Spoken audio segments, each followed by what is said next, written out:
Mas Syukri, ada juga Kang Egun. Kita akan membahas mengenai putusan MK.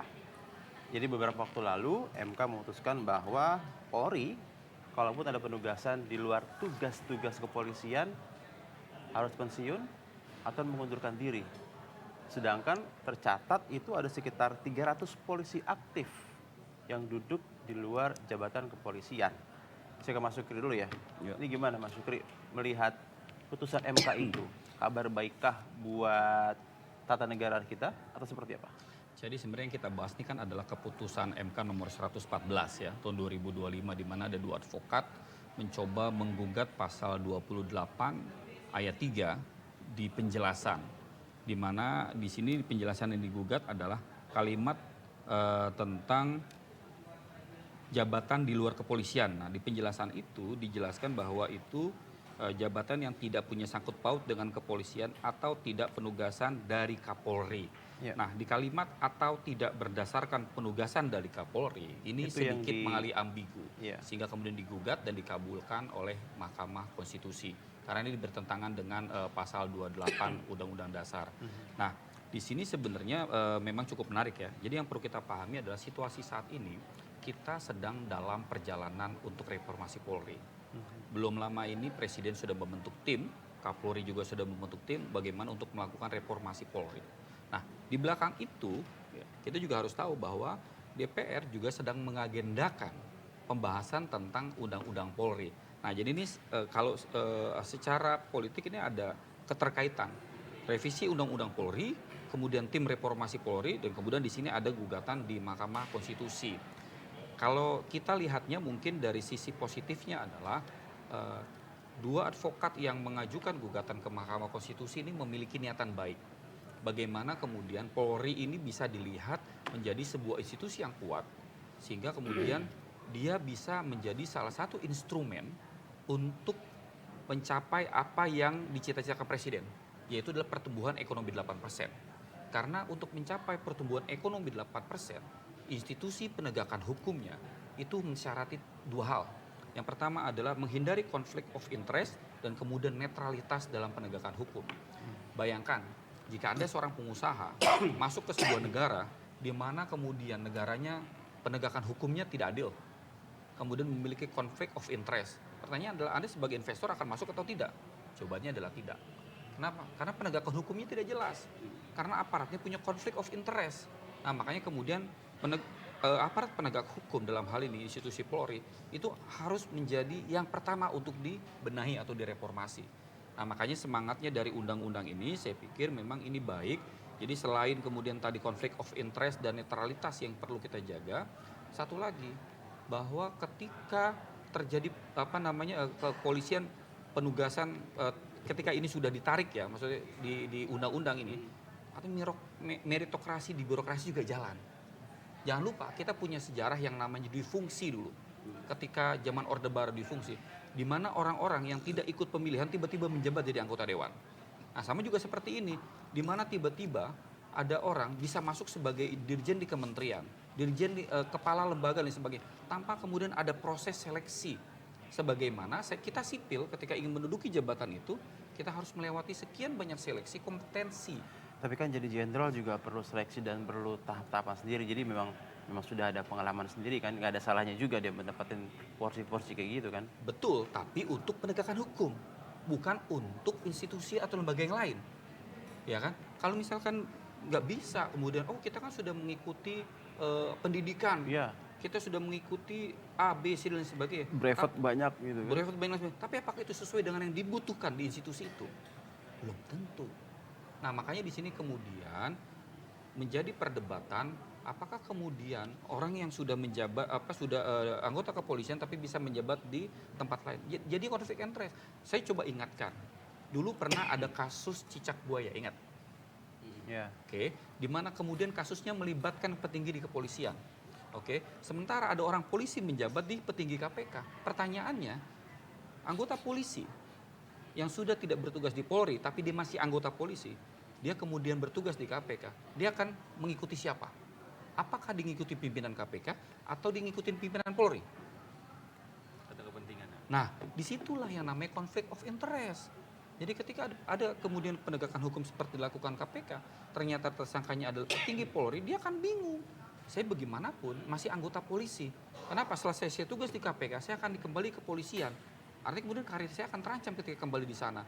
Nah, itu yang menjadi masalah. Makanya kemudian ini harus menjadi semangat bersama. Semangatnya adalah bagaimana institusi Polri ini menjadi lembaga penegakan hukum yang kredibel, netral, dan juga tidak memiliki konflik of interest. Tapi kan ini hasilnya sudah final dan mengikat. Ada sekitar tadi saya sebut 300 polisi. Mau dikemanain itu? Oke Ji, apa yang dikatakan Pak Sukri, Mas Sukri benar. Tapi saya mencoba melihat secara luas dulu ya, bahwa gugatan ke MK itu tidak hanya dilakukan pada Polri.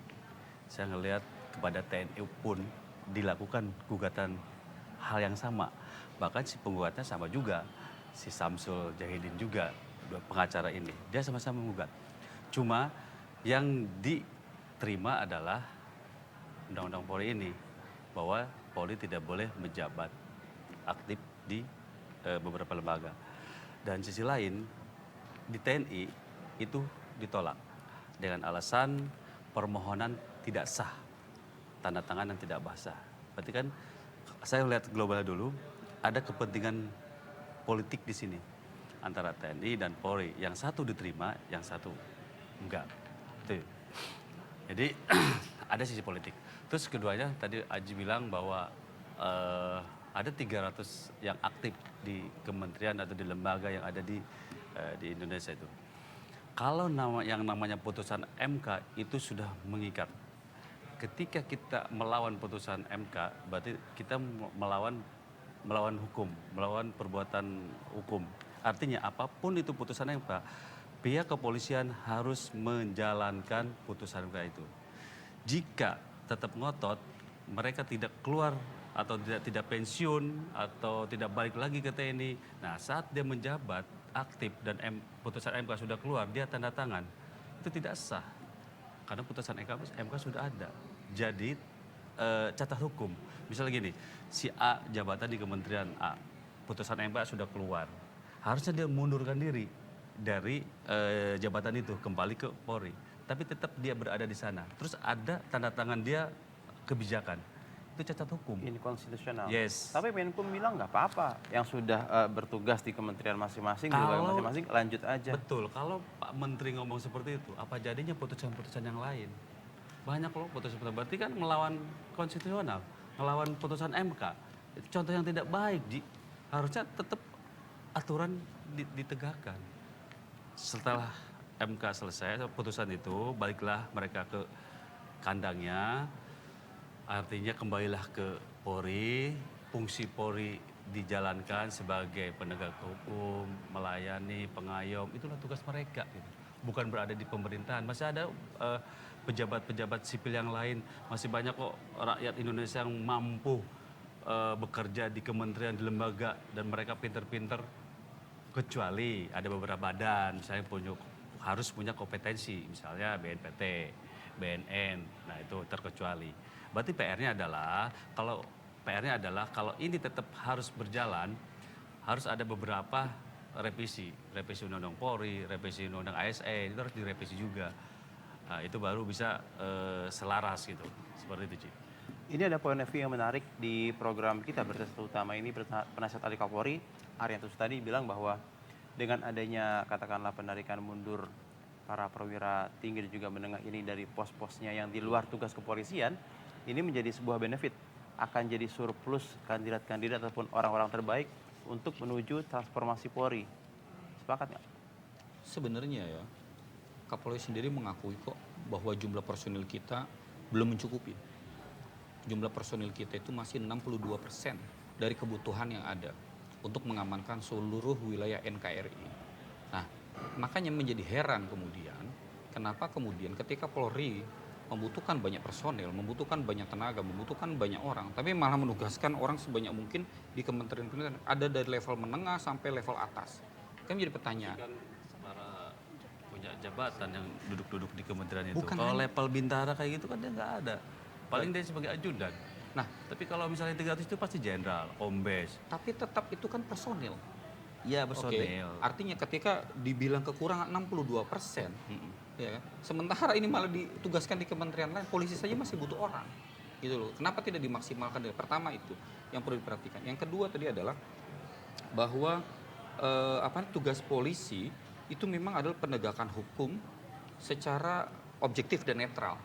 Makanya kemudian maksudnya apa yang tadi saya sampaikan di awal, undang-undang ini pencoretan kalimat yang atau tidak berdasarkan penegasan Polri, ini kan tadi Mas Gun sudah bilang, Ya. ini apakah penegakannya berlaku surut atau tidak? Betul bahwa ketika MK sudah memutuskan ini ada supremasi hukum tertinggi, kita mau kemana Ya, lagi? betul. Tapi masalah tinggal pengaplikasiannya. Selama ini kan kepolisian itu hanya mengatakan bahwa ya akan kita kaji, ya akan kita bahas. Tapi kalau menurut hemat saya, pasti ini akan diselesaikan di jalur politik dan ini Betul. akan masuk ke revisi Undang-Undang Polri. Akan Dan seperti apa yang- kira-kira lobby-lobby nanti nih? Ini Yang, kan ada yang baru tahu kan di baru Komisi satu 3 yang juga. mengundurkan diri kan. Masih ada 300 sekian, baru Iya. satu yang mengundurkan diri. Berarti mereka masih bertahan. Kalau mereka bertahan, berarti itu satu contoh yang tidak baik bagi bagi Polri sendiri. Berarti dia masih butuh jabatan itu. Harusnya kan taat hukum, patuh. Dia orang hukum, tapi tidak mentaati putusan MK. Itu salah juga.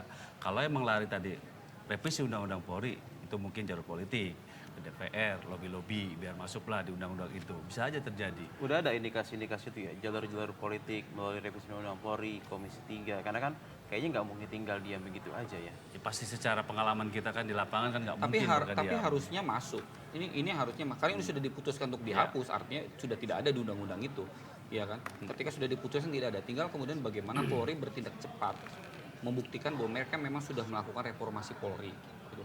Nah, yang bahaya gini, kalau saya ingat dulu ya zaman Orde Baru ya, ketika zaman Orde Baru seolah-olah kan kita mungkin gubernur dulu adalah dari tentara, bupati dari tentara, ini dari tentara, itu dari tentara. Jadi seolah-olah tidak ada rakyat di Indonesia yang mampu selain tentara yang memimpin. Ingat loh, di Orde Baru terjadi seperti itu. Di Fungsi ABRI. Iya, 27 provinsi itu semuanya adalah tentara yang menjadi gubernur. Seolah-olah tidak ada. Terus kemudian di DPR, di fungsi ABRI, mereka tidak kampanye, tidak apa, tiba-tiba duduk mendapatkan kursi.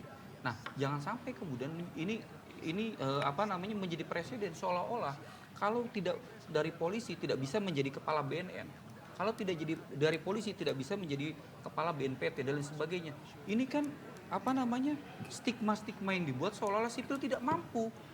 Tapi kan memang pada kenyataannya katakanlah untuk yang BNPT, BNN, bagaimana mungkin? Kita bukannya mendelegitimasi atau merendahkan sipil ya. Ya. Tapi diperlukan kecakapan sendiri. Katakanlah seorang sipil harus bisa mengorkestrasi di bawah-bawahnya katakanlah kepolisian ataupun aparat-aparat penegak hukum lain. Itu bagaimana? Apakah mungkin mampu sipil mengemban tugas-tugas itu? Bukan mampu, masalahnya harus mengikuti hukum. Karena misalkan gini, ketika Mas Egun memimpin BNN katakan, ketika Polri dan TNI tidak mau mengikuti BNN, berarti melanggar hukum nggak kira-kira? Apa jadinya negara ketika ada institusi yang dibina negara oleh pajak masyarakat, tapi ketika ada keperluan lembaga lain dia tidak mau jalan? Nah, bisa aja kan karena dia Itu bukan yang maksud dari saya gini loh, itu jangan kemudian dijadikan sebuah kebiasaan bahwa kalau bukan polisi nggak bisa nih gerakin polisi, Iya. kalau bukan TNI nggak bisa nih gerakan TNI. Loh, memang TNI dibayar untuk TNI. TNI dibayar untuk siapa? Untuk rakyat. Ketika dibutuhkan untuk isu-isu BNN, BNPB dan sebagainya, ya dia harus bergerak. Kalau tidak mau bergerak, udah jangan kasih anggarannya. Gitu loh. Nah, ini akhirnya kemudian menjadi kebiasaan. Dan ketika menjadi kebiasaan, menjadi kenikmatan sehingga kemudian petinggi perwira Polri wajib masuk di sana. Kalau bukan Polri, masalahnya ini soal manajerial Pak Haji. Ini soal manajerial bagaimana dia bisa berkomunikasi, membangun koordinasi dengan baik dengan institusi-institusi. Yang kedua, bagaimana kedua institusi ini bisa bertindak secara profesional. Ketika dia dibutuhkan, dia harus bergerak. Sama misalkan kayak kita di media dengan konsep gathering misalnya. Ketika ada kebutuhan liputan ke sana, ya dia harus bergerak. Karena memang kebutuhannya adalah melayani. Jangan sampai kemudian ini menjadi pembiaran dan menjadi kebiasaan. Bahaya nih. Oh, gue kalau bukan sama senior gue yang TNI, gue nggak mau ikut bergerak. Gue kalau bukan dengan senior gue yang Polri, gue tidak mau bergerak. Kalau gitu, sipil juga bisa bilang, oh kalau dia nggak mau bergerak, kita nggak mau bayar pajak. Mau gimana? Nah itu kan bahaya jika kita secara berpikir bernegaranya seperti itu. Contohlah misalkan negara-negara yang sudah maju, profesional, Ya kan, dia mau bergerak memang karena dia sadar betul bahwa dia adalah pelayan masyarakat. Jangan, mohon maaf ya, jangan hanya slogan. Kayak kemarin Pak Safri misalkan ngomong, kalian adalah untuk rakyat, kalian udah, tapi pada prakteknya dia tidak mau bergerak untuk rakyat. Bahaya kan hanya bencana doang. Misalkan kayak gitu. Nah, tapi untuk penegakan hukum di BNN, bencana di BNPB dia tidak mau bergerak. Ya sudah, pajaknya di stop aja, kita nggak usah bayar. Mungkin memilah-milah sebenarnya, memilah sesuai dengan kompetensinya. Misalnya kementerian lembaga ini harusnya bisa dijabat oleh sipil, ya jabatlah oleh sipil. Nggak usah terlalu over, misal contoh nih, Polri atau TNI masuk ke dalam jabatan itu. Jangan berpikir bagi-bagi kue lah antara Polri, antara TNI. Jangan berpikir seperti itu. Itu mungkin memilah-milah dari jabatan itu. Kedua, boleh TNI, Polri menduduki jabatan itu dengan kompetensi tertentu. Saya bilang tadi BNN, BNPT atau jadi penyidik, dan penyidik pun waktu dulu undang-undang KPK independen kan, tapi sekarang boleh dari jaksa, dari Polri, itu kan ada tadi kepentingan berbagai kepentingan ada di situ kalau tidak independen. Jadi batasi tetap lembaga Polri, anggota Polri untuk menduduki jabatan itu, boleh menduduki jabatan itu dengan catatan-catatan tadi, kompetensi-kompetensi yang dimiliki gitu. Tidak semuanya di setiap, ini kan faktanya kan MK di nggak setiap, bilang gitu, MK nggak ada syarat-syaratan, pokoknya Nggak tidak ada. mengikat, nggak ada Betul, kayak gitu. tapi ini kan pandangan Pilih kita. mundur gitu kan, pilih Ya. mundur gitu kan, atau pensiun. Tuh, ini pandangan kita, ya kan. Gue nggak bela Polri nih. Gue nggak bela Polri ya. Ini pandangan gue nih. Misalnya boleh menempatkan itu dengan kompetensi yang tadi. Tapi kalau putusan MK, mereka harus out, gitu kan. Tidak boleh berada di sana. Gimana kalau sebenarnya itu kebutuhan justru datang dari kementerian, katakanlah saya kementerian tertentu, sehingga saya perlu untuk memimpin direktorat ini atau inspektorat ini, saya perlu orang yang katakanlah disegani. Dia punya 2-3 pangkat sehingga mungkin oknum-oknum nakal yang akan menjadi kendala bagi kementerian saya itu akan takut gitu. Inilah kita kalau ingin menuju ke negara yang modern, seringkali kita nih masih ada hambatan kita untuk menuju negara modern adalah kita masih memiliki sikap yang inferior. Ya, sikap-sikap inferior. Seolah-olah kalau misalkan tidak berbintang tidak akan kuat. Seolah-olah kalau tidak dari tentara, ini kan pendidikan dulu di zaman Orde Baru. Ya kan, seolah kalau tidak tentara itu tidak hebat dalam memimpin. Seolah-olah kalau tidak polisi itu tidak cakap dalam memimpin. Di negara-negara lain nggak gitu tuh. Ya, justru fakta membuktikan bahwa ketika dari tentara yang memimpin, yang terjadi otoriter, yang terjadi diktator, gitu. Kita uji aja di beberapa negara lain. Nah, ini maksud saya itu agak luas ya. Tapi kalau kita ingin menjadi negara yang modern, ya kan, tentu saja supremasi sipil yang harus ditegakkan, gitu. Jangan lupa dengan fungsinya TNI, fungsinya polisi untuk apa? Jangan sampai keluar dari fungsinya. Makanya seperti yang saya bilang tadi, kalau kita ingin menuju menjadi negara modern, menuju menjadi negara maju, aparat penegak hukumnya jalankanlah tugas sesuai fungsinya. Jangan melebar, karena ketika itu terjadi, maka netralitas akan muncul, kemudian konflik of interest akan muncul. Di birokrasi, di kementerian, akhirnya meritokrasi birokrasi juga tidak jalan. Ya memang, persoalan misalkan kementerian minta nih ke TNI, kementerian minta nih ke polisi. Satu, kemungkinannya yang minta itu inferior orangnya. Yang kedua, ya memang ada lobby-lobby politik di situ. Dia dekat dengan Jenderal A, dia dekat dengan Jenderal B misalkan untuk memasukkan kementeriannya. Ya kan semua ada latar belakangnya. Nah, dari sekarang makanya kemudian kita ketika ingin melakukan reformasi, lembaga-lembaga kita ini adalah satu yang harus dipegang adalah supremasi sipil. Ya, artinya ketika dia ingin menjabat di jabatan sipil, Anda jadi sipil dulu. Berhenti. Seperti yang dikatakan oleh MK ini. Itu udah benar sesuai dengan supremasi sipil. Berarti kita seharusnya optimis dengan kesiapan SDM sipil kita jika kementerian ataupun lembaga-lembaga yang selama ini diisi oleh perwira ataupun pamen tinggi dan pamen menengah Polri aktif itu pergi. Masalahnya kita 32 tahun dididik bahwa yang pantas memimpin adalah orang dari tentara. Soal stigma berarti ya? Ya, 32 tahun. Dan orang yang berdiri sekarang, dan orang yang sekarang menjabat itu adalah hasil didikan dari Orde Baru. Iya kan? Akhirnya kemudian berpikir terstigma seolah-olah desa ini tidak aman kalau misalkan tidak ada tentara. Desa ini tidak aman kalau tidak ada polisi. Hei, jangan lupa, yang justru mengamankan lingkungannya masing-masing adalah masyarakat sendiri. Polisi baru datang ketika kemudian sudah dilaporkan. Gitu loh. Jadi percayalah bahwa negara modern harus mengedepankan supremasi hukum. TNI menjalankan fungsinya, polisi menjalankan fungsinya, jangan lebih dari itu. Kalau lebih dari itu, yang tadi saya bilang, kemudian konflik of interest, ya kan, kemudian terjadi netralitasnya penegakan hukum tidak lama, investasi tidak akan mau masuk. Betul. Menambahkan Mas Sukri, sebenarnya sistem dari lembaga itu mereka sudah jalan. Kata Aji tadi, nggak mampu si sipil, harus ke TNI, harus Polri, nggak gitu Ji. Sipil, orang-orang sipil itu kan orang-orang pinter juga, mereka punya kompetensi di situ. Jikapun harus dibutuhkan orang militer atau Polri, itu hanya sebagai pengajar atau sebagai pendidik di sana untuk mengarahkan bagaimana mereka bekerja dalam posisi yang seperti Polri atau militer. Kan seperti itu, bisa dilakukan seperti itu, bukan seolah-olah tarik Polri anggotanya menduduki jabatan itu, bukan seperti itu.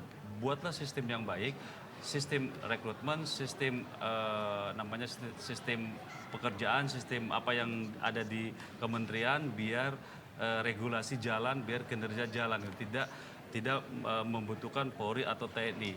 Jadi biarkanlah TNI dengan fungsinya, Polri dengan fungsinya, tidak boleh terlibat dalam lembaga-lembaga itu sesuai dengan putusan MK itu. Tapi kan pada akhirnya ini semua hanya lebih kepada, menurut saya ya, ini lebih kepada kelegowoan.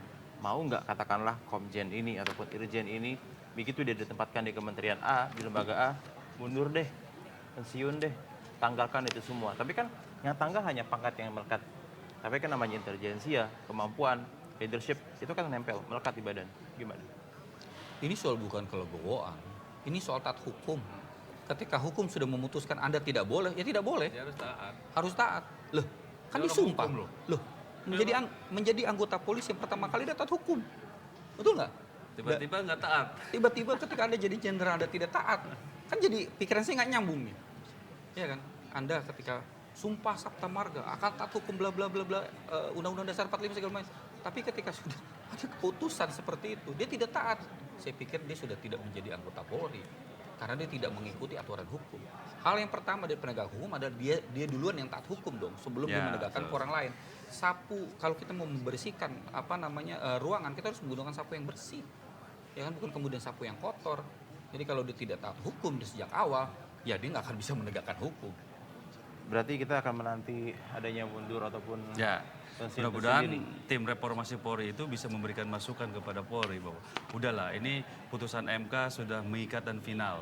Sebagai contoh kepada masyarakat Indonesia, sebagai contoh lembaga yang taat hukum, keluar dari instansi pemerintah, lembaga atau kementerian. Kasih kesempatan pada sipil-sipil atau ASN-ASN yang punya skill, punya kompetensi untuk menduduki itu.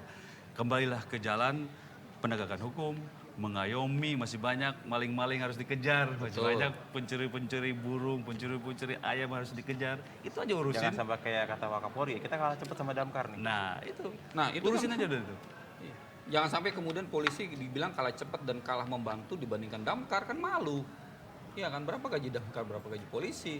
Nah itu yang maksud saya, ginilah, buat misalkan teman-teman kita, sahabat-sahabat, kita butuh polisi, iya. Betul. Iya kan, kita sangat butuh polisi, bukan berarti kita benci polisi kan. Justru kita diskusi ini karena saking cintanya kita dengan kepolisian. Tapi masalahnya kan ada beberapa pihak, gelintir orang yang katakanlah ingin mendapatkan fasilitas ini, uang dari sana, segala macam ya. Udahlah, kembalilah. Ketika Anda ingin sejak awal masuk ke dalam akademi kepolisian, Anda sudah bercita-cita ingin menjadi aparat penegak hukum.